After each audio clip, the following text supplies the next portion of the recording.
shir jaraa'id uu qabtay gudoomiyaha bulshada rayidka koonfur galbeed Dr. Cabdiqaadir Sheekh Cali Barako waxa uu u hambalyeeyay madaxweynaha jamhuuriyadda Soomaaliland Muuse Biixi Cabdi oo dhawaan shacabka Soomaaliland ay doorteen. waxaan rabaa inaan hambalyo u diro madaxweynihii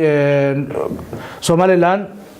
la doortay daraato la caleema saaray waxaa leenahay madaxweyne hambalyo Muuse Biixi Cabdi waxaan rajaynaynaa inaa ummadda u adeegi doontid horumar iyo barwaaqo oo ku rajaynaynaa. dhinaca kale Cabdiqaadir Sheekh Cali Barako waxa uu soo hadal qaaday waxqabadka ururada bulshada rayidka muddadii ay xilka qabteen.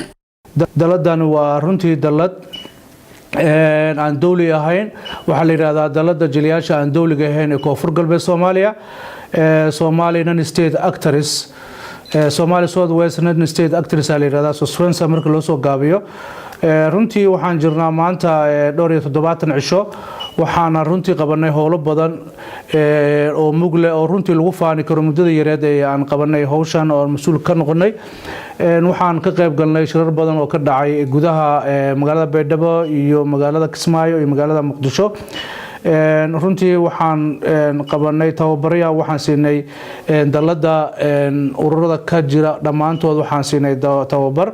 oo ay naga gacan siisay CRD oo runtii aan u mahad celinayno tababarka ay noo fidisay iyo sida aqoon korusiga ah waxa kaloo aan qabanay runtii waxaan sameynay xafiiskan quruxda badan u jeedinay maanta fadhino oo shaqeynaya runtii habeenii maalin shaqeynaya oo runtii uu adeegaya bulshada rayidka ee koonfur galbeed guud ahaan u adeegaya. gudoomiyaha bulshada rayidka koonfur galbeed Soomaaliya Cabdiqaadir Sheekh Cali Barako waxa uu cambaareeyay hadalkii ka soo yeeray madaxweynaha Mareykanka Donald Trump kaasoo ahaa in magaalada Qudus uu aqoonsaday caasimadda Israa'iil. inaan cambaareyno xadgudubkii Donald Trump uu ugu kacay dadka islaamka masaajidkii saddexaad ee ugu weynaa islaamka inuu hadda yuhuud u soo raro waa waxaan ka xunnahay waxaan ka soo horjeedno waxa waaye wax geedi socodkii nabadda isaga hormuudka ka ama dhexaad ka ahaa oo dhinac u leecay hadda sida noocad wax ku taageeray dawladaha caalamka ma jiro. Ali Ilyas Abdullahi Honkebel TV magaalada Baydhabo.